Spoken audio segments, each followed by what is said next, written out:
Hi, I'm Jessi with Main Access Points, and this is Tyne here to talk to with us about wound care. Hey, Jessi. Hey, everybody.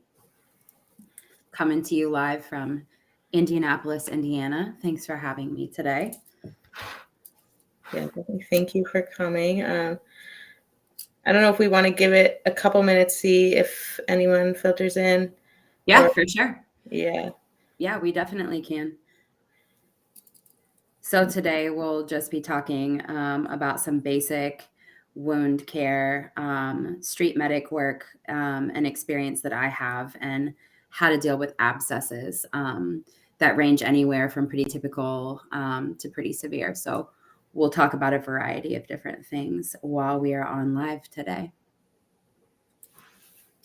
Hey, thank you. um,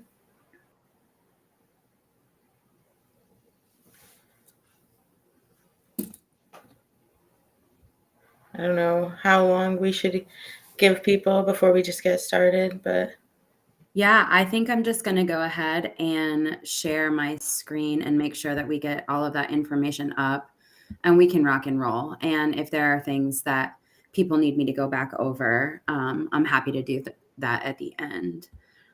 okay, sounds good. All right, Can you see that screen now, Jessi? I can, and now everyone can.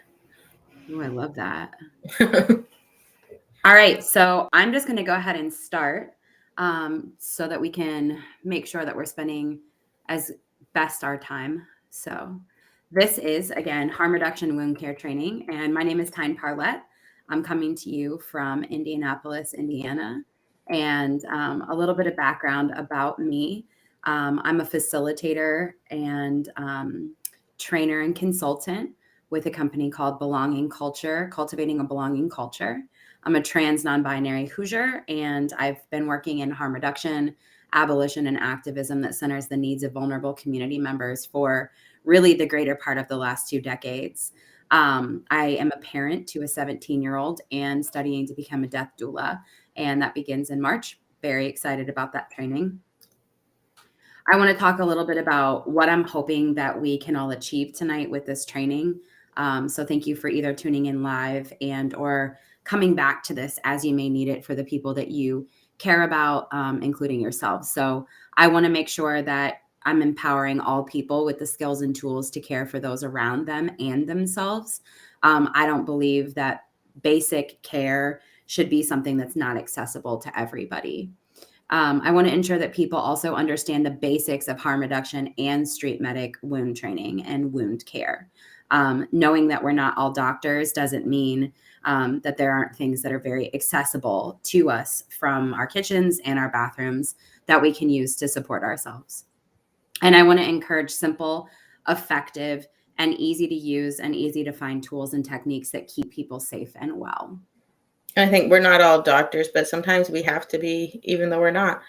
Yeah, So, definitely. I mean, we're not all doctors, and also, making sure that you are empowered and that you feel kind of a sense of your own capacity in ensuring someone's wellness so there isn't a need for an emergency, having that kind of like proactive strategy that is involved in a lot of what we do with people, kind of keeps us from needing to be emergency medical professionals, right? So yeah, thank you for that, Jessi. And there are times that you're really kind of put into situations where having the ability to keep a level head and assess situations and know kind of the basics of these skills is really vital.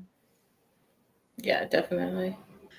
I want to go over something that I think is one of the most important parts to all street medicine, which is just the core tenets. These have been adopted in almost every single piece of literature about street medicine, and there are some wonderful reference guides that I've added at the end of this for you.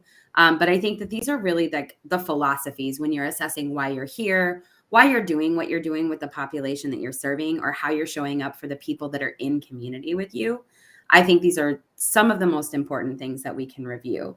So the first one is never work beyond your scope, right? Like know when you are no good for the situation at hand, and know when to kind of like work with other people to support you through something. Never treat somebody without consent. I know that is, we're in the middle of a consent culture that feels very ableist. There are like really different kinds of conversations happening with consent, but making sure that you're treating people with consent is vital, unless literally death is imminent for a person. Never leave a person without an advocate. I talk a lot about this because when, as street medics or people who are kind of involved with the outreach support of vulnerable communities, or we are participants in different organizations, we talk about how to support people. And then in the event that someone needs emergency medicine, or police are involved, or situations change rapidly, what we often find is that we're kind of like leaving a person, or kind of abandoning that scope of work that we still have. So in the event that you can follow people when they're seeking emergency medicine to help them be their own best advocate, that is a role and a strategy that I've seen be really successful for people who need someone beyond the scope of what I can do in the field, and would never seek that kind of support without an advocate or a person with them. Right. I know one difficulty we've been having lately with that is COVID rules around visitors in the hospital, and also just my inability to be unavailable 24/7. So, yeah. When you're a one-man show, it really is extremely tricky when you're talking about getting someone to a place that, misunderstands a lot of the population that's being served, and there is only one of you.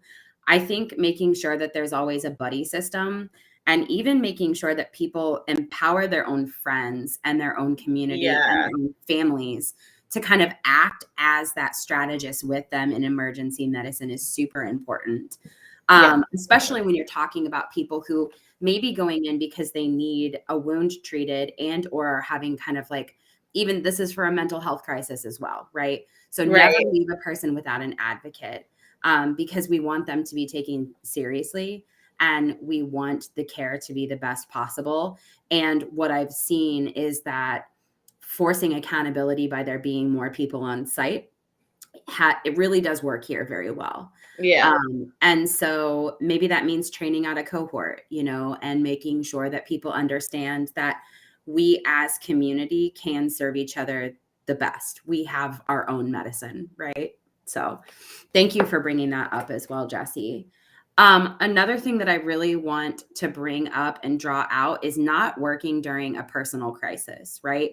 If you know your limits, and you know your limitations, and you know that you are working not only beyond your scope, but past the point of your own baseline, you're not going to be doing good work, and it is not going to be effective. The only time that this would change would be during direct action, or if the threat of harm for people around you is completely imminent, right? So we really do. I mean, I don't want to label it as self-care. And also, that's really what I'm preaching, is making sure that you are not working above and beyond your means, because that is when solutions are not going to be found that are going to be the best. And one thing I also see happen is working, like if someone's working during a personal crisis a lot and really pushing themselves further than they're capable of extending themselves, they are going to burn out. Eventually it just happens. You can't prevent it forever. And so you start creating dependence where you really don't have the sustainability. Yeah, I think 1,000%. I mean, Jessi, that is exactly what it is. Compassion fatigue is real. Secondary trauma is real. When we're talking about working within systems that are violent and towards the people that we are really serving, supporting, loving, and caring for, and spending time with, it's almost inevitable for us to experience burnout, and that will happen more frequently and faster, and maybe even with bigger ramifications and consequences if we are working through a personal crisis. So making sure that you're really showing up for yourself and honoring your boundaries and your needs is important. Like, Nobody wants to go to work just to be a hero. And that is not what street medicine is about either. And so in that same vein, making sure that one of the things that is the most important is having that kind of like social support that is truly embedded in this work. That means that incidents get to have debrief and you get to kind of learn together and reach out to people from different communities like you are obviously doing, to make sure that you've assessed things with a different kind of lens, because this work is complex and it's dynamic, and we need to make sure that we are all here and that we stay here because I'm sure you do. The work is never ending, right? Yeah, literally. Literally. You could always work 24/7. 1,000%. The next thing I want to bring up and bring out is like, know your role and your capacity. Okay. Like, make sure that if you are in this work, you're doing this work, that you know exactly what's expected of you, exactly who you're treating, who you're caring for, and who you're not. Right. And this will change whether you're in a direct action or if you're being paid to do outreach or if you're working, with a homeless provider, right? There are so many different ways and roles that this is kind of translated. And you need to make sure that you are very clear about what your role is and what your capacity is, so that you're not overextending, and also so that you are not pushing the edges and boundaries of what may be another person's work to do. So that's always important. Making sure that you have a buddy. We've talked about that. Whether you're hitting the streets or you're hitting outreach or you're engaging with participants with somebody or not, always have a backup. Make sure that someone knows where you are. Make sure someone knows how you work. And also make sure that that person can be that person for you if things go south, right? We always want to make sure that we have access to a person who understands what we're in, what we're around, and what we're working through. Always maintain safety. Maintaining safety is paramount for everyone, and that is going to be the goal of everything that we do. Safety isn't just physical, it's psychological and it's emotional. So make sure that you're assessing your own safety and the safety of everyone around you every time that you're out, every time that you're doing whatever it is that you're doing in the field. And lastly, always debrief, always learn. There is so much to be learned if we continue to be curious about this work, if we continue to believe that people with lived experience are the subject matter experts, and if we continue to kind of assess this with a lens of hoping for equity. So those are the tenets that I really kind of want to go over. These are very important. And you're going to find them in almost every publication that I've referenced at the end of this. So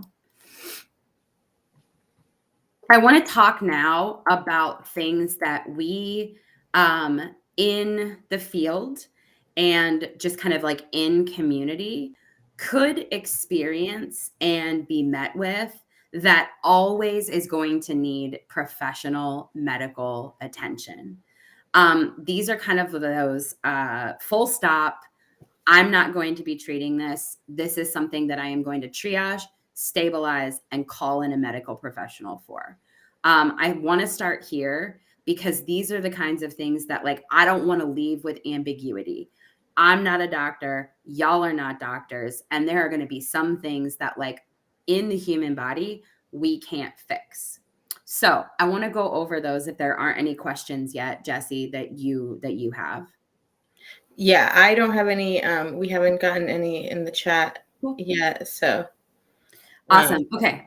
So I want to talk about when we are going to be seeking emergency medical support for people, whether this is for yourself or whether this is for someone else. So one of the more common things that you could see are head wounds.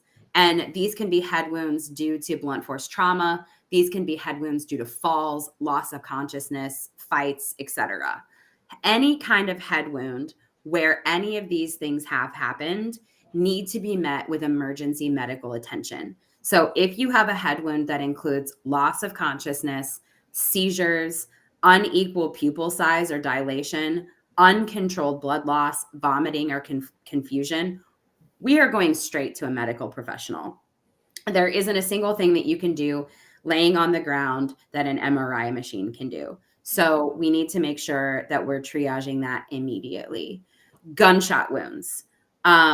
This is something that I hope no one ever needs to deal with. And if you do not pack a gunshot wound. Okay. What you're going to do is tourniquet if this is a limb and it's applicable, or cover. You are never going to pack a gunshot wound. So, a couple of things to think about when we're talking about gunshot wounds are, especially if they're noisy. If they're noisy and you have a gunshot wound that involves a person's chest, what you're going to want to do is cover that hole so that no air is able to be added to the body cavity. So using either like a 4x4 gauze, like the ones that you have in a medic pack, a credit card, anything that can firmly be like taped down, you're going to be covering a gunshot wound, leaving one side open for drainage that then can't actually have air suck back through. So gunshot wounds, you cover, you call, or you drive. Those are the ways that we are going to be dealing with those.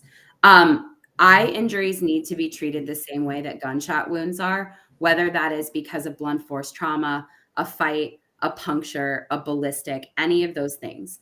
Eye injuries are never packed. They are only covered, and then you are seeking medical attention. And so why is it that you don't pack gunshot wounds?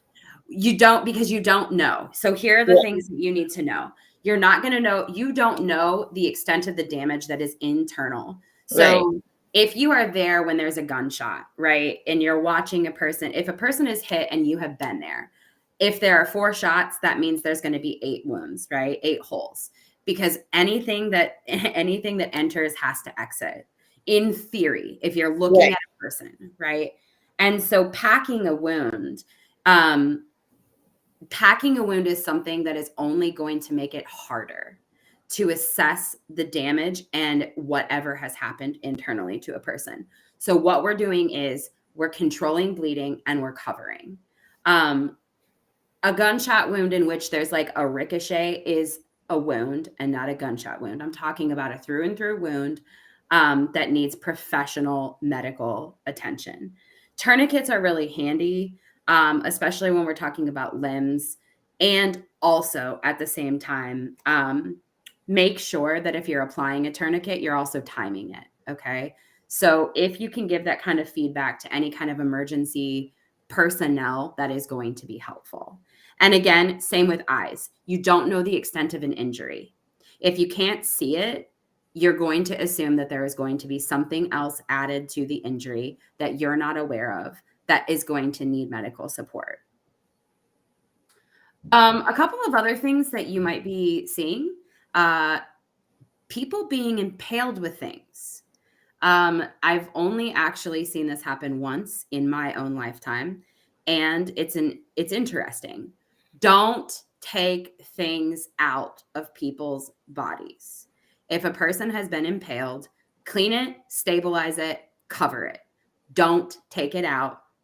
Get emergency support. You do not know what kinds of things are implicated from internal, okay? So we don't want to be going around pulling things out of people's bodies. We want to be stabilizing them, whether that needs to be with like gauze or tape or any kind of object if it's moving, okay? And you want to make sure that you're just covering it, especially if there's an exit and an entrance, okay? So I haven't seen it very often, and also it could happen. Don't pull things out of people's bodies. Let's talk about wounds that need emergency medicine. If you have a wound that is so deep that fat white tissue is like leaving or extruding out of a wound, it's going to be too deep for us to do anything about. And that also means that there might be bacteria, dirt, or other things that we're not going to be able to clean out well in the field. If something smells like it's rotting or it's dead, it is. Okay, just period. If you notice something that has a dead odor, it is dying. that means it's not something that can be fixed by us. If a person has a persistent fever over 102, or they have significant abscesses that are near arteries, we are going to call in professional support if possible. Right. Yeah. I know. I definitely have a couple of people I deal with who have recently reported like having exposed tendons. Yeah. One of them, I think, went and got emergency medical attention, and the other hasn't. Yeah. I'm assuming that probably they should, but what else can be done if Yeah, that's really I'm not going to enough get to for a them? slide where I'm going to kind of walk you through what the wound care should be. And also, I would highly recommend and be as suggestive with your language as possible that if you can see fatty white tissue, if something smells like it's dying, or if you can see tendon, if you can actually see those kinds of layers within a person's whatever, I'm assuming this is an arm or a leg, Yeah. that emergency medicine is what should be recommended. And those are the kinds of people who we know are really going to struggle with the process of going for emergency medicine. So maybe setting up a time for someone to go with them to advocate now that they are in an actual emergency, that Right. might be helpful, and it might get the person the support that's needed. As far as breaks and strains go, anytime that a body part is hanging, you're going to need an emergency. You're going to need somebody to reset that. When you have a break in which skin and bone are broken and exposed together, you're going to need an emergency medical professional.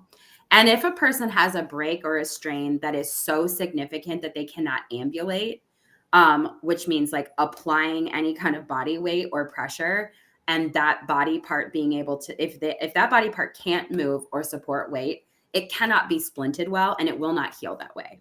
So those are the types of ways that breaks and strains are going to need professional support.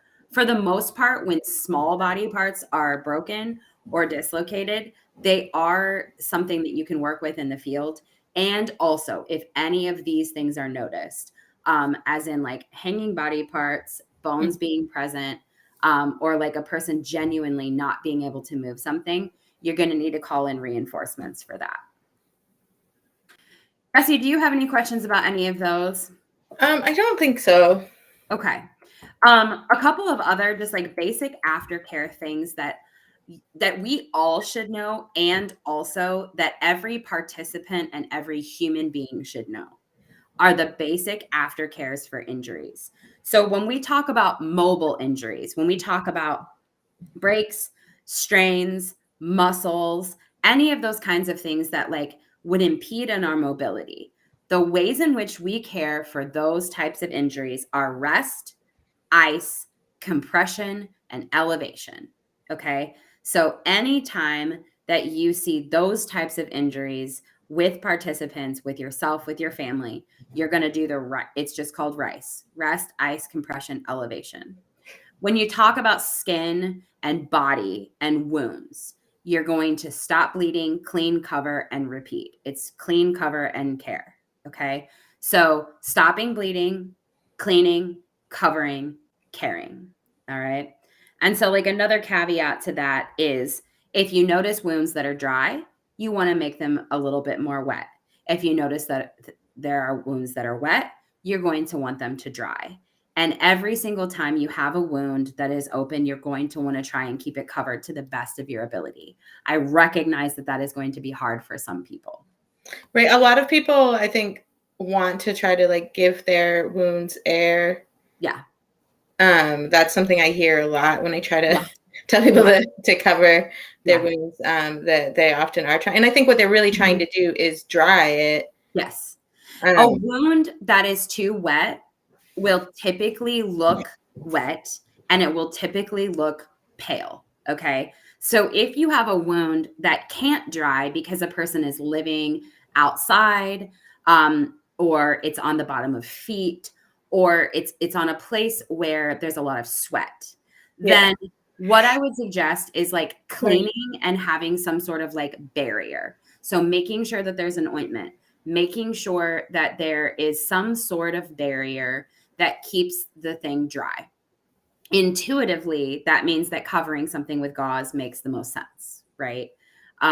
However, I do understand for some people that again is not possible and maybe doesn't intuitively make a lot of sense. Well, The and other sometimes people have like a lot of oozing, Yeah. and so then they feel like the gauze is just keeping Yep. the ooze in. And I think obviously, I think probably just changing Yep. the gauze more often would be helpful. Yes. If they don't always have access to that much gauze. I try to give people 1,000%. as much gauze as possible for that What I reason. would suggest for people who have a lot of oozing is that same exact technique that we're talking about for gunshot wounds, where what we're doing is we're taping down 3 of 4 sides so that oozing can occur and also so that there still remains a barrier, right? Okay. So what I would suggest is something like that. And if you have a significant amount of oozing where a wound is needing to be changed more than once a day, twice a day,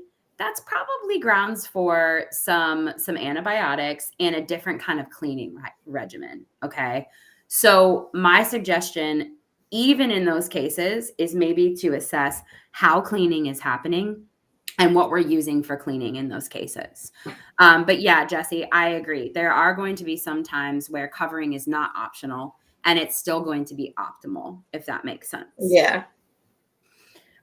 So I want to talk just a little bit about what I keep around and what makes sense to have if you are out in the field, if you are mobile and you're doing outreach, and also if you have a home that people visit or an agency that people visit, that really needs to be a spot where this kind of stuff can be addressed. Okay. Yeah, we definitely have a lot of people who I deal with who their homes are sort of like where people go Perfect. to receive their healthcare. You know, so there's one person who's helping a lot with wound care at Yes, their perfect. home.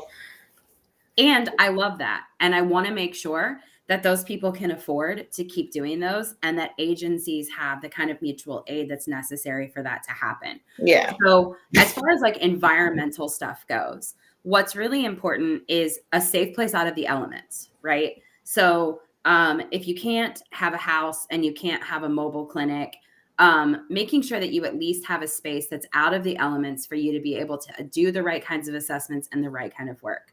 Bleach. Everybody needs bleach. Bleach is important for everybody. And this goes for every single type of person. Bleach is really helpful.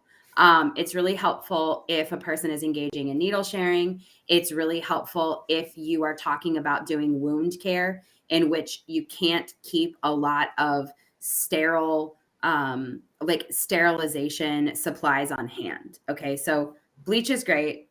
I support it. Please have it. It's really cheap.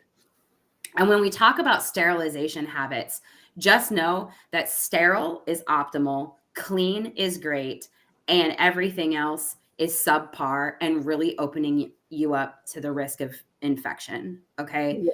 So, sterilization is what we really want. And that comes from having clean rigs, having clean supplies, having clean hands, having clean bodies, body parts, and having a clean environment. And if that isn't possible, then at least having clean things is helpful. Right. I think oftentimes when people are living in sort of some smaller spaces, Yeah. Especially,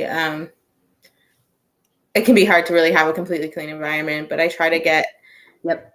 people to have a clean surface at least, or some Yeah. part of the environment being Yeah. clean. If Yeah. you can, for the moments of use, have clean supplies, clean hands, a clean body part, and just a clean square foot, Right. then you are ahead of the game when it comes to the prevention of infection. Right. So I 1,000% agree with what you just said about making sure that at least some part of the space is clean or sterile. Sterile is obviously optimal. And again, what we're really talking about is adopting a routine and habit that really involves how you're setting yourself up for use, making sure that this is kind of like added into the ways in which you're changing your environment to keep yourself safe. Another thing that's really important is a bucket or a bowl. Buckets and bowls are good for cleaning, and they're also good for any kind of infection that needs soaking.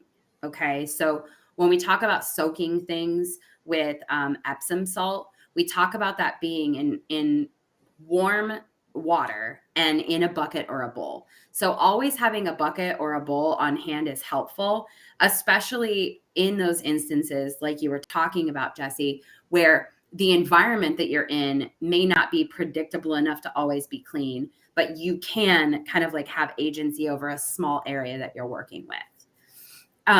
Trash bags are always helpful. Trash bags and plastic shopping bags can double as gloves. They can double as places that you can put things. They can have paper towels added if you are working with biohazard that needs to stay collected and you just like on the fly have to make something up. So I always have a couple of trash bags in my medic bag, and I always have some shopping bags as well. And those are really just wonderful, especially if you have people that you're interacting with where they need to have a couple of things for wound care. They need to have a sharps container, and you're giving supplies to people as well. So never underestimate the power of shopping bags, trash bags, those kinds of things.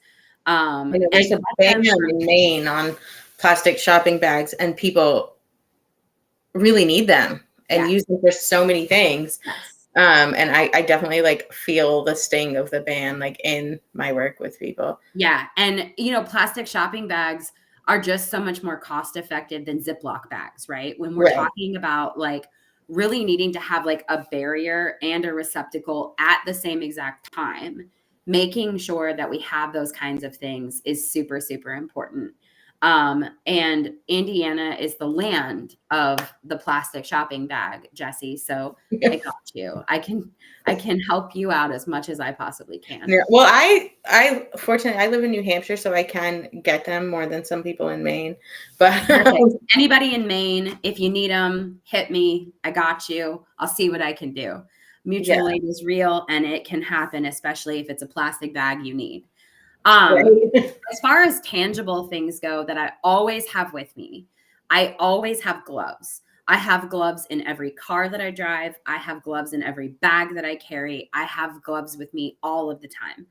Gloves are really good because, again, first thing that it does is it creates a barrier for you, because your safety is also important when we're dealing with bloodborne pathogens, any kind of biohazard.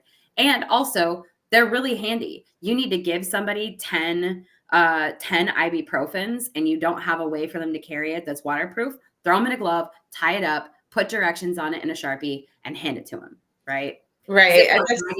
Same thing. What were you going to say, Jessi? Oh, I like sometimes I run out of like I put a lot of supplies in brown paper bags. Yeah. Or I have the cottons in little baggies, but sometimes I just don't have them on me. Yeah. And I always end up putting them in a glove. I'm like, filling a glove with cookers, filling a glove with cottons. You can fill a glove with like an entire, I mean, you can really set someone up for success with everything inside of just a couple of gloves. And so like having extra gloves is really important, especially when we're teaching practices to people who need to be able to teach these skills to others, right? Mm-hmm. Giving out extra gloves is going to hurt no one, and it's going to actually help everyone. Okay. The same thing with Ziploc baggies. Ziploc baggies are expensive though. And I really want you to know that I don't believe in packing in a way that's not accessible for everyone. Another thing you need are gauze pads. The cheaper, the better. 4x4s are sometimes on sale instead of 2x2s. Any of those can be folded down and or cut by participants based on the size of the wound and used as a bandage. Paper and medical tape is really important. Making sure that you have paper tape and medical tape. I use both because I use them for different things. However, having one or the other is really important. And if you can only get one, the self-adhesive medical tape is the best. because it is waterproof, because it really just comes in a different kind of size and it stays on for a while. Is that the Coban versus like Coban? Okay. Yep. So you can get it in 1.5 inch, 2 inch, 4 inch, right? Yeah. And it's self-adhesive. It tears. You don't need clunky scissors. You're not like pulling it with your teeth. It's super easy to use. And like I said, it stays on. It's more effective. The thing that you want to remind people, though, is that once you're dressing a wound, it does need to be changed every day, right? That stuff will stay on for 5, 6, 7 days. But that's not as long as you should keep it on for. So make sure that we're like really teaching the skill of cleaning and resetting and recovering daily for everyone. And I think people the supplies to do that. That's what I was just gonna say. It's really important to make like to be giving people enough supplies to be doing that. When I go out in the field, what I typically do is I have these supplies on hand in my own box. And then in my bag, I also have 5 to 6 7-day wound kits for people that I can just hand them. And what that really has is about 10 of these gauze pads. It's got enough tape for that many times. It's really kind of just selectively handing a bag of everything a person needs to them and saying, I'm not going to make you have to go piecemeal this out. Now that we've gotten this thing dry, we've gotten some barrier cream on it, and I've gotten you kind of like treated and assessed. So set people up for success by just kind of like having that stuff ready wherever it is that you're working in and around. I carry it with me because it's easier. I tend to work with people who are supplying a lot of other people with the supplies and also needing a lot of supplies. So I tend to, instead of making like a 7-day kit, making like a enough kit for like 2 people for a month. Yeah. Like giving people like a really solid amount. Sure. And I think that if you make that trickle down and there are people that are handing out 7-day kits, exactly, that's also super important. I try to give people bags for that too. When I can. And again, gloves. Like you can't run out of gloves. Right. So those are always helpful. I always carry a tourniquet. And it's not necessary if you don't have the money. Anything can stop bleeding pretty quickly if enough pressure is applied. Make sure it's not something that is so thin that it would cut off circulation to a person's limb, however. The other thing that I have in mass quantities are these saline ampules. I use these because these can help clean out wounds. These can also help clean out eyes if you are in direct action and come into contact with chemical agents. And they're really good to give people for clean water, right? Right. So these are what I like to use the most. I know that sometimes these are not completely cost effective. However, I keep these on hand for myself because of how functional they are. And if street medics have the capacity to have these on hand when doing a lot of that wound care, they are really helpful. The other thing that I have is hydrogen peroxide spray, hand sanitizer, and pain relievers. I always have pain relievers on hand. Another thing that's really important, and when we're talking about practical things, since Jessi, it sounds like you have people that are visiting some stationary places to get what they need. Yeah. Rehydrator. Every single person just lives fucking dehydrated, man. Yeah. Like I can't drink enough water on a daily basis to keep myself from shriveling into a prune. And that means that anybody exposed to inclements for a long time, anybody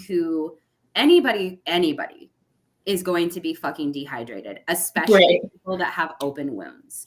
So having rehydrator available for people is one of the smartest things that you can do. And what is that? Drip drops, Gatorade, Propel, like literally any kind of rehydrator that has minerals and water together as electrolytes is the most important thing that you can give people. It's going to save people from needing bags of fluid. And honestly, most of the time people need a bag of fluid. However, if you can get people to stay hydrated or at least start the process of rehydrating, it is really helpful, especially when people are having trouble with their veins collapsing. What you want to do is ensure that people are getting rehydrated pretty quickly.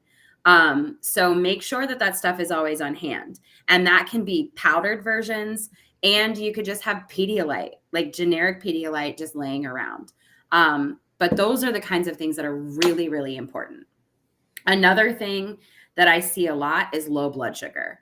So glucose tabs are really handy to have for people who may be living unsheltered, maybe are having issues with food security, and or are just like in a situation where food is not readily accessible and a diet is suboptimal. Right. The same thing with high protein snacks. If you are talking about people that have wounds, what we're talking about is the need to generate your body's ability to heal, which means that we have to intuitively have protein. Make sure that people have high protein meals and high protein snacks readily available to them. That can come into play with beans or chickpeas or protein bars or like jerkies. Any kind of snack that is high in protein is going to be really helpful for people. Vitamin C is another thing. It's used as an acidifier, and can also be really, really helpful in packages like this for your healing process. And it helps with withdrawal. There's a study that has been really? I didn't know that. Yep. There's a link to it in the resource page for you for this study about the adverse effects of withdrawal on people and the use of vitamin C to interrupt some of that. Ginger chews, cayenne pepper, and honey. Go to your fridge, freezer, pantry, cupboard, tea box, wherever you have these stored, and keep them with you all of the time. A couple of things to know about ginger. Ginger chews are normally crystallized and have sugar on them. Really good source of sugar if someone has low blood sugar. Also has a warming effect. I need people to know that our intuitive, like our cognitive process is that if someone is cold, we need to get them hot fast. And that is actually inappropriate and can kill people. The same thing with cooling people down too fast. Ginger, cayenne, and honey are some of the things that you have right now that are the best things to have for outreach and for people who are dealing with blood sugar issues and wounds. So ginger chews are really helpful. They're also really helpful in the face of tear gas. If you're sucking on something, you're breathing, even though tear gas makes you believe that you're not. Cayenne pepper is a warming agent also. The oil in cayenne pepper is really helpful if you chew on it and you eat it when you're cold. And it stops bleeding. Okay, that's good. It stops bleeding. So in the event that you don't have any kind of wound clot, quick clot, you can't get something to stop bleeding, you use cayenne pepper. Honey. Hurt really badly? I mean, I guess that's kind of like really subjective, right?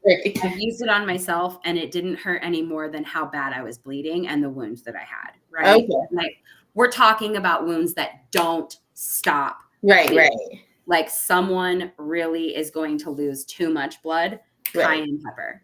Honey is also one of the most practical, functional, earth-provided, natural, organic beauties of the world. One, if you're struggling with low blood sugar, honey is great to eat. Honey is also really great for wounds. So just like regular honey, using this. Honey, what it does, the first thing is it encourages lymph, right? So what it's going to do in a wound is it's going to encourage lymph to create and form, which is how you create scabbing. It's how you create healing.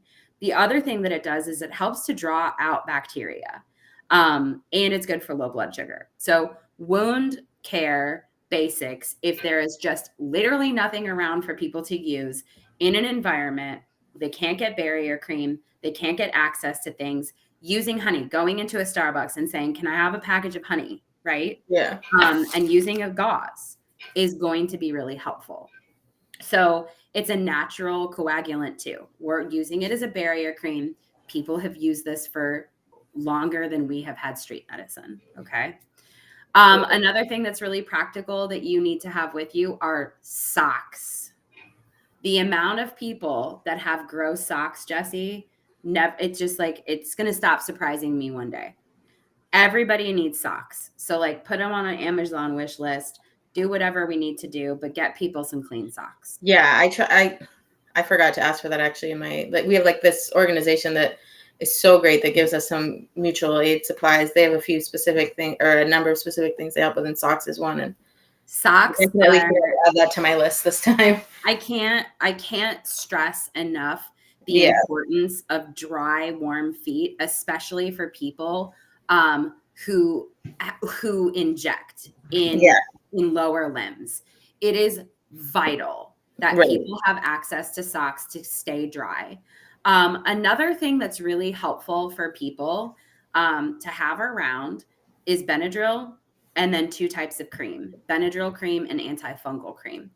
Benadryl is fantastic for a variety of different reasons, but is a natural antihistamine, which means that scratching decreases if you use Benadryl.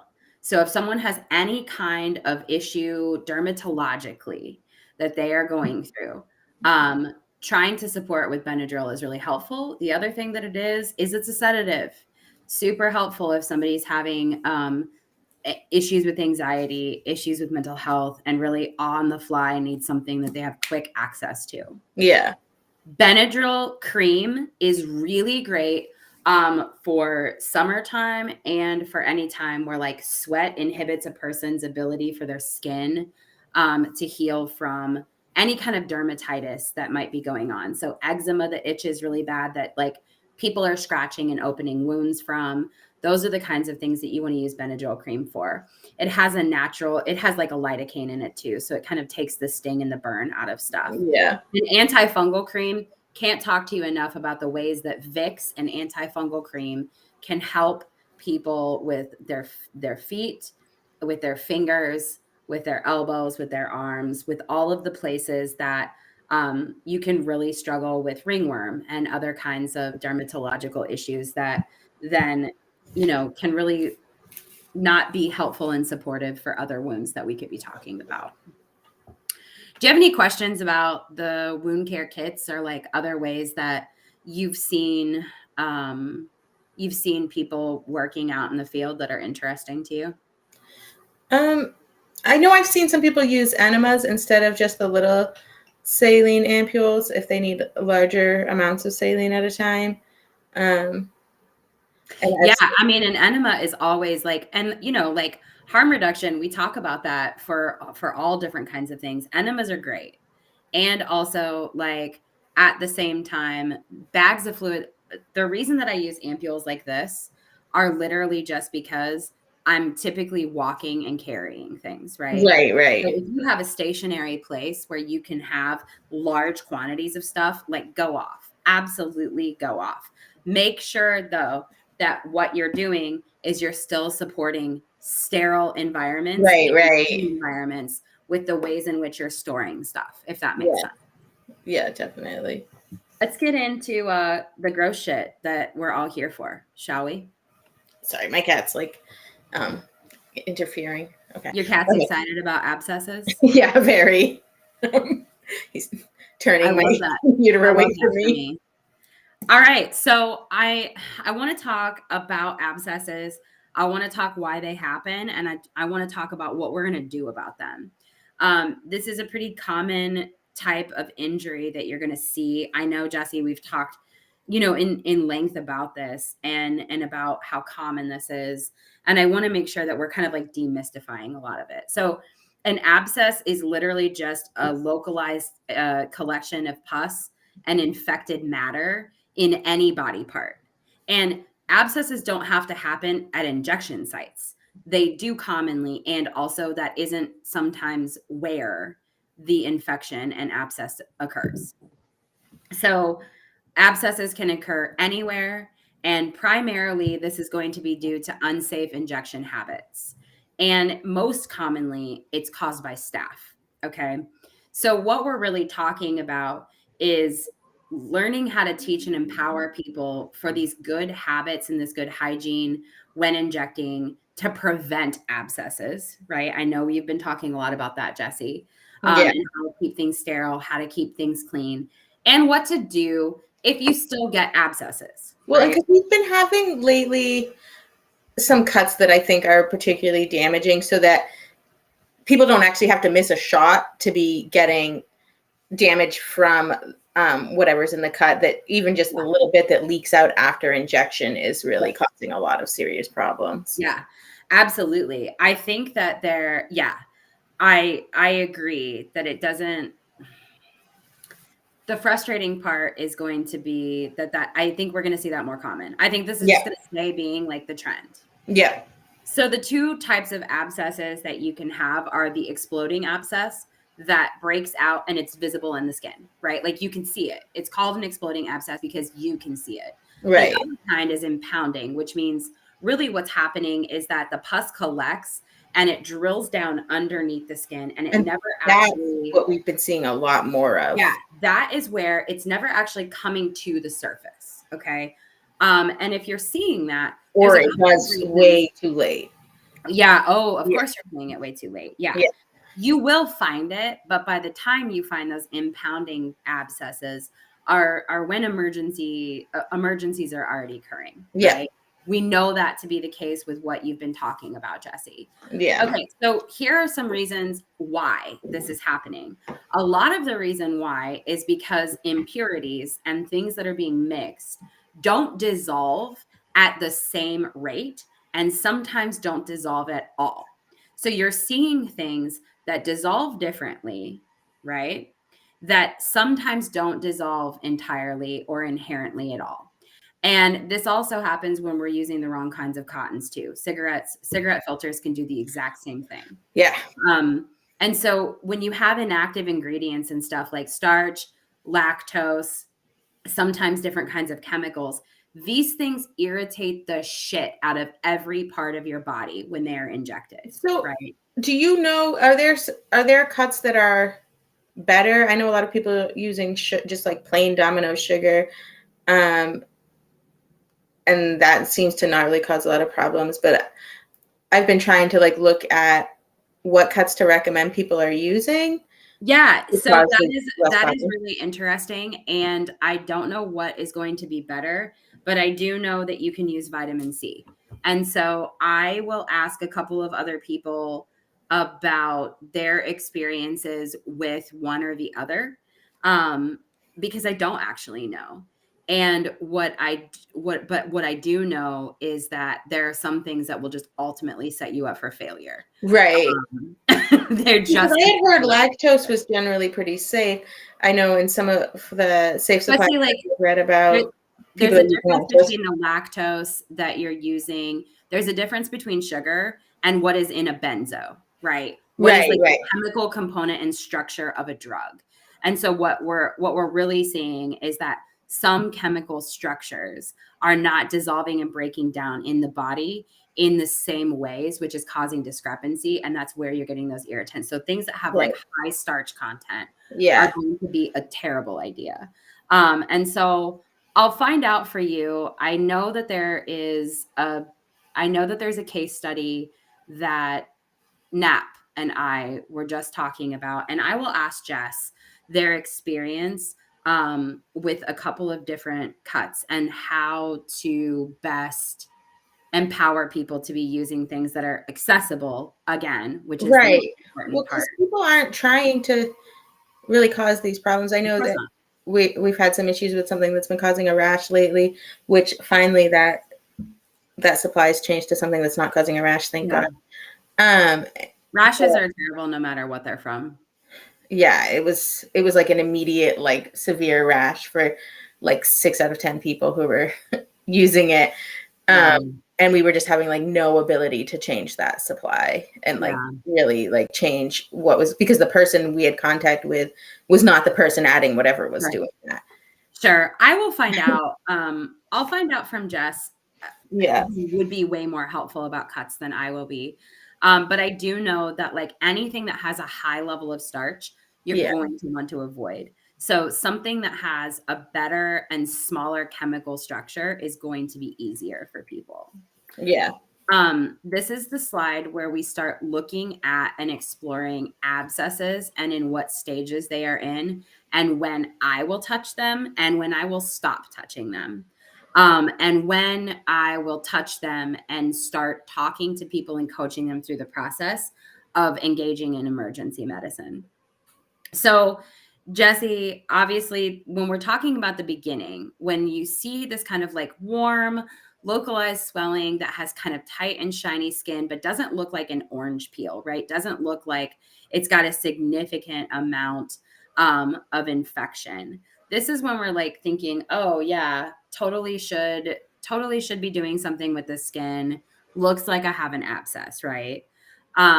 This is when taking ibuprofen and Tylenol is really a good idea. Soaking with warm Epsom salt, also a fantastic idea. And if you can't soak the body part, you can do compresses. Okay. Yeah. Compresses do the exact same thing if you don't have access to something large enough to be doing a full on soak. There is nothing that will replace a soak, and compresses are absolutely okay. Yeah. The second thing is an abscess. How do you know when you have a fully formed abscess? Because you have a pus pocket and you have a head or a point. The point has to be very visible for it to be something that you can drain. Okay. You can't drain it unless it has a head. If it doesn't have a head, leave it the fuck alone. Right. I was Don't saying, but you scratch can. at it. It doesn't. Say what? I said you can, but it might do a lot more harm than good. Absolutely. Yeah. You will be doing the exact opposite of what your body is meant to do with an abscess. Yeah. Your body is meant to do its own natural healing with an abscess, which means that if you have a pus pocket that's formed without a head or a point, and you're scratching at it, digging at it, picking at it, etc., what you're doing is you're really kind of helping it transition along into a larger infection. Right. Okay? And if you're poking it with another needle and trying to draw it out, what you're doing is you're just creating more holes and more damage and more tearing for more infection to actually be present.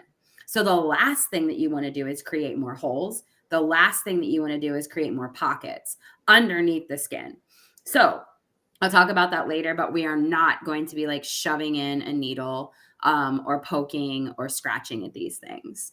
So when an abscess forms a head or a point, again, we're really going to try the least amount of intervention necessary first, all the way up to draining. Okay. So keep doing your Tylenol, keep doing your ibuprofen, keep soaking. Your body is naturally going to be wanting to expel whatever form of infection it has. So it will, if we're soaking it, most likely pop open for itself, break open for itself, and start draining the way that it needs to be. When you have an abscess that breaks open and infection is still forming / spreading, you can have ulcers. You can have open ulcers that become septic, gangrenous. You can have ones that become non-healing. You can have ulcers that end up ultimately leading to things like endocarditis. These are the kinds of things that I don't mess with unless I have to. These are the kinds of things that, again, the rule of thumb is if it's rotting, if it smells like it's rotting, it's rotting. If it smells like it's dying, it's dying. Okay. Those are the kinds of things that are really hard to mitigate without antibiotics. And if you do not have access to antibiotics, and they may need a steroid at the same exact time. However, you have to make sure that someone's kidney function is good. You have to make sure that cardiovascular capacity is good. Those are all things that we can't monitor on the street. So right. And that's unfortunately, I see so many wounds like this from people who really aren't able or willing to really seek medical care, just because the hospitals around here are really safe and really often won't really help the person anyway. So what I want to talk about is the middle stage of ambiguity where in this picture where you see an ulcer, the person isn't going to die today and the person isn't rotting. And also, we're at the point where we know that a wound can go sideways really quick. Now, Jessi, I've told you this before, and I think you already know this, and I'm sure that most of your participants do as well. Sometimes wounds that you can't see are more dangerous than ones you can. Right. You can die from both. Okay. It is really a toss up. And at the same time, we're going to be doing the least amount of harm, the least amount of invasion possible. So I'm going to talk about draining an ulcer or draining an abscess and then treating an ulcer. And I want to be very clear that, again, there are going to be times where something is beyond your scope. And if you think it's beyond your scope, don't do it. Right. So when we talk about draining an abscess, some of the things that are really important, again, only drain an abscess that has a point or a head. Jessi and I were talking before about impounding abscesses. If there is a lack of a head, you very well could be opening something that is actually drilling down and has a deeper infection underlying if you are not draining something that has a point or a head. The last thing that you want to do is create more holes that then more infection can spread to. Right. So when you're draining an abscess, one of the first things is gloves, right? We're talking about sterile and clean surfaces optimally, which also means that you have protective measures in place for yourself. If you have a puppy pad or some kind of like disposable chuck that, wicks away biohazard and you can use on the Puppy pads are surface, so great. that's wonderful. If you don't, use a bag that has paper towels, right? Make sure that whatever you're doing isn't creating more risk and more event of biohazard than necessary. Make sure that you have a sterile surface. Again, bleach is your friend. You don't need to have really expensive cleaning agents if you have something like bleach, if you have Clorox, if you have anything that you can sterilize, that's wonderful. Betadine and peroxide, these are the types of things that you're going to be using to clean skin. You're cleaning skin on the outside with betadine. You're cleaning the inside of skin with peroxide if necessary. A sterile scalpel is different than a clean scalpel. Please use a sterile scalpel. They have disposable ones. They are extremely cheap. I would highly recommend them. You can get them off the internet. Gauze, tape, a 7-day wound care kit. If you are opening up someone's abscess immediately, they have to have 7 days worth of stuff that they're leaving with. Do not drain or open up a body or clean anything if you don't have the supplies for that person to take with them. Okay. That's really, really important. The things that I will not drain, that you should not drain, are abscesses that are near an artery, deep under the skin.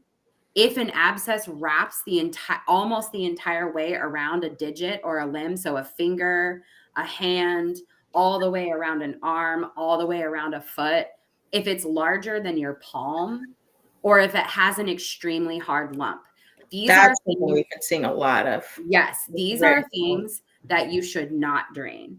If you drain these, you are really running the risk of pushing that infection and that foreign material deeper into the site. Okay. These are things that I would try to have people attempt emergency medical triage for. And whether that be like a minute clinic, like a CVS walk-in clinic, not through an emergency room department, anything that has a person who, a medical professional at it. I would suggest these near an artery, deep under the skin, wraps around a digit, has a hard lump. All of those should go through emergency triage medicine. And so can you tell me where some of the arteries people should really look out for are located? Oh yeah, absolutely. And these are going to be the same for wounds and injecting. Right. So neck, insides of your legs, insides of your thigh, insides of your arm. Jessi, I have a nice little cheat code kind of like map of where arteries are versus where veins are. And Yeah. like, I want to be very clear. And this is something that on the next slide, that's a safe injection slide, it's about arteries have a pulse. If it is moving, it is not something that you want to mess with, like just period, right? I know a lot of people inject like behind their knees or right on the inside of their knee right there. On the inside, I can't see you, so I'm assuming that you're talking about like I know, right? fatty tissue. It would be like on the inside of your knee. if this were my knee, it would be like right in this area. If it were a knee instead of an elbow, like right in that, in that fatty area, right on the. I'm going to tell you that the safest places for you to be using are your arms, right, and then your trunk and your core in your core, and then you run the risk when you're going into your legs. Also, your knee is much more optimal than your foot, which is much more optimal than your neck, right? So there are ways that we're going to be able to rotate. And if you have an abscess, just know that the farther away from your heart it is, the more likely it is that you're going to have something bad happen.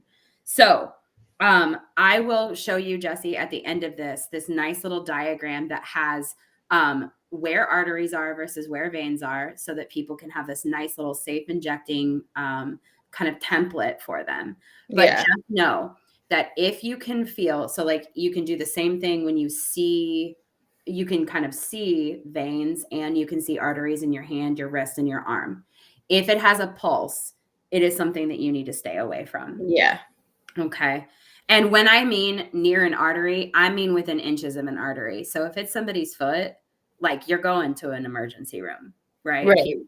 So just know that there are some things that are beyond the scope just based on their proximity to something that could make someone bleed to death or end up with endocarditis. Right. Endocarditis is like, it's past the point of anybody treating in some cases. So we need to really make sure that we're referring out to specialists as much as possible. Right. So I want to talk about just some safe injection education now that we've talked about veins versus arteries and pulses. So clean water is something that people need to have access to no matter what. And sterile water is best. Clean water is second best. And then we go down the triaging list. Standing water from outside is the most unsafe. We have people, and I have met people who only have access to creek water here and or puddles and or et cetera. And there are ways to clean water. And also the best water is clean, sterile water, right? Single use needle, using your needles only once is the best. Blunts obviously aren't fun. Making sure that bevels go up, right? Bevels need to go up. I want to talk again about this, and I'll do it with a little bit more specificity now. When you're talking about where to inject and how to inject, veins feel like cooked pasta. They feel like spaghetti. Okay. Right. Muscles, when you're injecting into a muscle, it feels like steak. Okay. Tendons feel like a hair tie. So like here's a tendon on the outside of my arm. I don't know if you can see me because all I can see is my PowerPoint, but it feels like a hair tie that's pulled really tight. And arteries are fat and have a pulse. Right. Okay. So when you're talking about closing your eyes and thinking about where injection sites are and what things feel like, we're talking about like wet spaghetti. We're talking about muscles being something that feels like steak, and that's in your stomach, in your, in your back, in your arms. Tendons feel like hair ties, and arteries have a pulse and are fat and round. Make sure that you have sterile surfaces and sterile skin. If you have to pick between sterile surfaces and sterile skin, pick your sterile skin every time. Right. Period. Pick sterile skin every single time. Avoiding arteries, again, no pulse, no problem, right? No pulse, no problem. Make sure you don't have a pulse in that area. Rotate sites and avoid abscesses by 10 inches. So if you have an abscess somewhere, you need to rotate to a site that is 10 inches away from that abscess. in order to not burrow even more infection into that area. Because again, sometimes your abscess is not in the actual site where your injection was, right? And so we have to be really cognizant of the fact that, like, if we want that area to heal, we need to make sure that everything involved has an opportunity to do so. So 10 inches is like the good rule of thumb if it's possible. Avoid sub-Q injecting and avoid booting. Like, pull out, not back. Okay. So, yeah.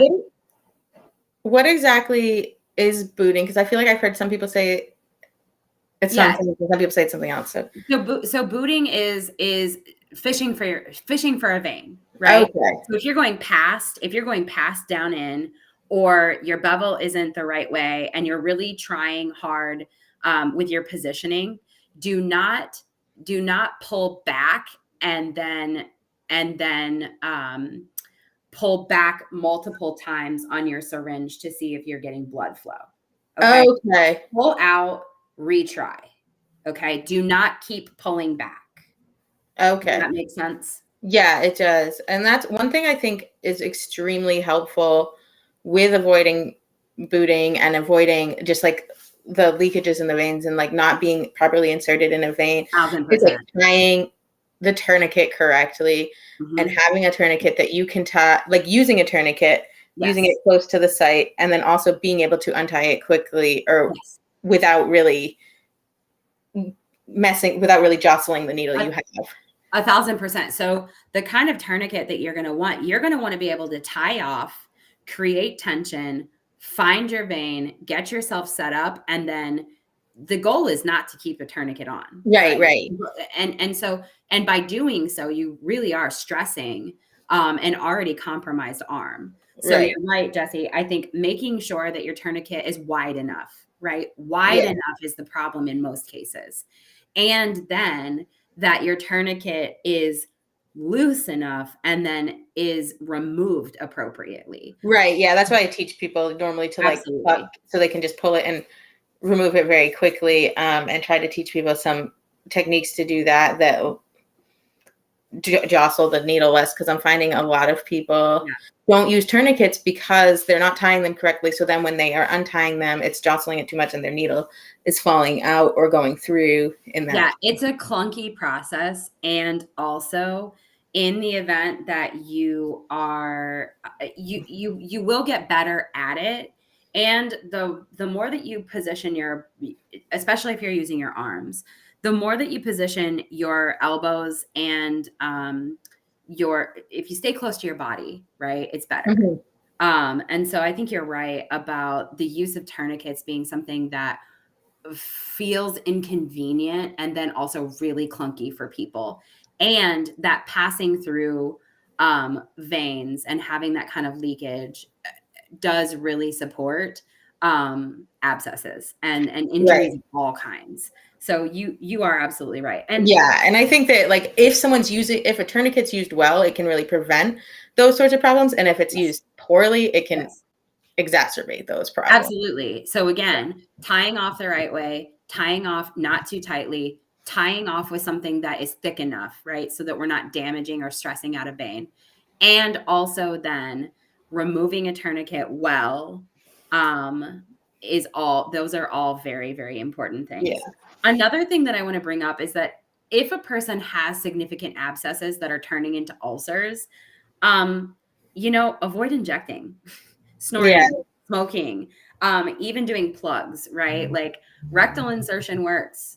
And like it's been around forever for a reason. And we do have a video we just did, not last month, but the month before. Yeah.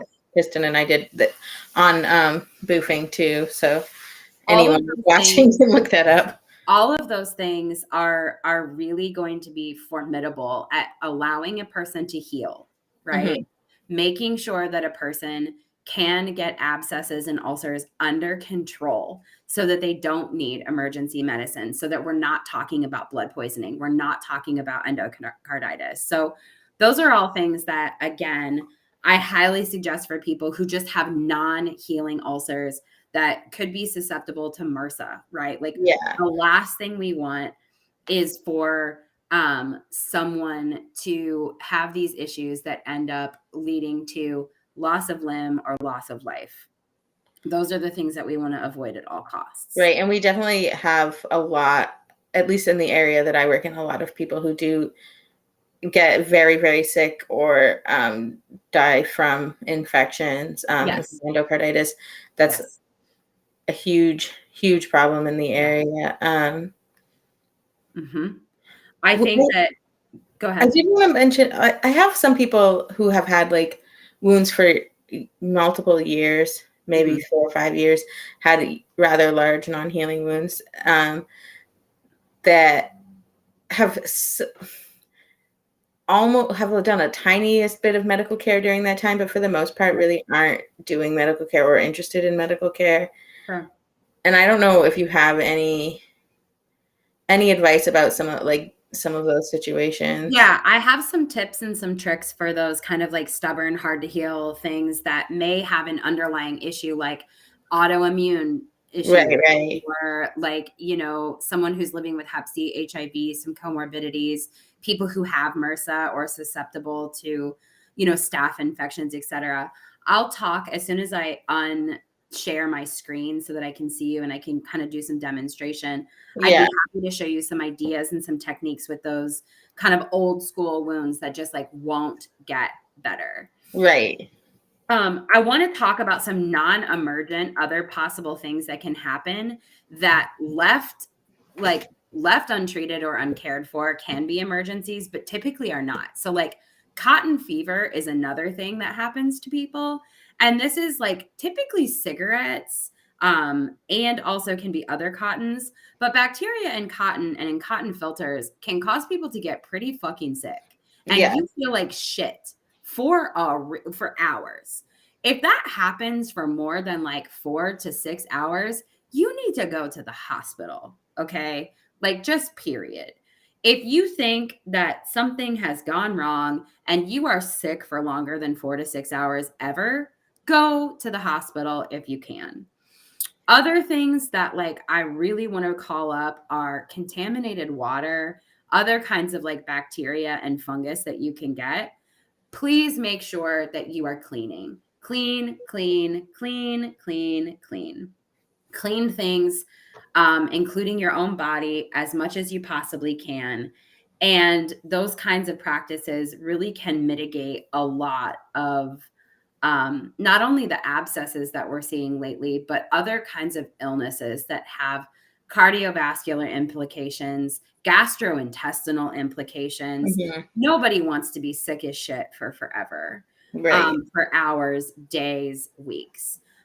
For these kinds of like non-emergent things, hydrate as much as you possibly can, take vitamins, make sure you're getting potassium, electrolytes, ice and elevate areas. Make sure that if you know some shit went wrong, that you are just icing and elevating areas immediately, right? Like just do it immediately. Stay warm and stay dry and get some rest. Literally feel like shit and get some rest. Those are the things that are the most important for you. Now, Jessi, I have put some really great handbooks on here. I've put on some really good abscess prevention and management resources, as well as this really awesome safe injecting PDF. This is the one that your participants may find useful because it shows the delineation between arteries and veins. Okay. Oh, okay, great. Yeah. And then the last one that is on here is the use of vitamin C that I think is really helpful, and really tangible and could be really accessible to the people who you're taking care of. Yeah. Great. All Thank you. right. Now I am done. I'm done at least with the portion that has the PowerPoint. And I want to talk about just a couple of really easy things to do with those wounds that just don't heal well. The first thing is just wound monitoring.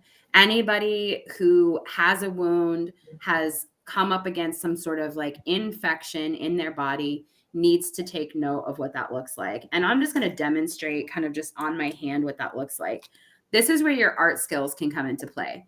So let's say I had an abscess that was kind of turning into an ulcer located here on my arm. I'll go ahead and draw for reference what that would look like hypothetically. If I have a wound that kind of looks like this, right? And you can tell that there's redness and there's swelling that's kind of like along this area. Yeah. What we're going to be doing if we're coming in contact with someone who just kind of always consistently has a wound like this or has a new wound is we're going to be marking the outside of where that red area is to make sure that it's not spreading. And if it is spreading, we want to see where, right? Right. Making sure that you're marking and coloring on people is really important, especially if you suspect that there could be blood poisoning. Blood poisoning is like a streaking that happens. Yeah. That is pretty dark. Marking is really helpful. Another thing with old stubborn wounds I find is that like people have stopped believing that cleaning them appropriately is important, right? Yeah. And once you feel like cleaning isn't important, it becomes the most important, right? Right. And so reminding participants and people that just accepting that a wound exists isn't going to be helpful and it isn't going to make it go away, right? Right. So continuing that conversation and that education about really what you want to see in a wound and how it's healing. So making sure that they still have access to honey or access to antibiotic ointment and it's okay. Any of the other kinds of things that may be helpful for them. Keep that conversation and that encouragement up. You know, I've seen the same thing happen with pressure sores and other kinds of things that are like staph or MRSA related that people really just kind of become aware of, and then it becomes just how they live. Right. So keep the conversation alive. Also, keep conversations about oral health alive with people. People who end up with pretty infected teeth have the same exact rates of endocarditis and blood poisoning and issues happening. So mouth hygiene and wound care go hand in hand, especially for this population of people. So that's really all I have for you all. I really appreciate the time that we got to spend together. And if there are any questions about anything, I would love to answer them. And if not, hopefully Jessi can capture questions as they roll in from the other ways that this is going to be viewed, and I can answer them for you later on. Yeah, because I think right now it looks like we don't have any questions, but people might, as they log back in and watch this later. We didn't have a ton of people watching live, but so there is a question about the slides. I'm happy to share the slides. They are now owned by Main Access Point and myself. So I would be happy to make sure that they have all of the references on them so that this is just like free information for everyone. Jessi and I can't go around dressing all of the wounds in the cities. So right. I'd be happy to share this with everybody who believes that they can do this work and will do this work and can get this information to everybody that needs it. So. Yeah. And I think well, anyway, we can talk about that later, but yeah, we'll share the slides on the website. Definitely. Awesome. All right. I think we're all set. Thank you so much. Yeah, of course. Thanks everybody. And I hope you have a good night.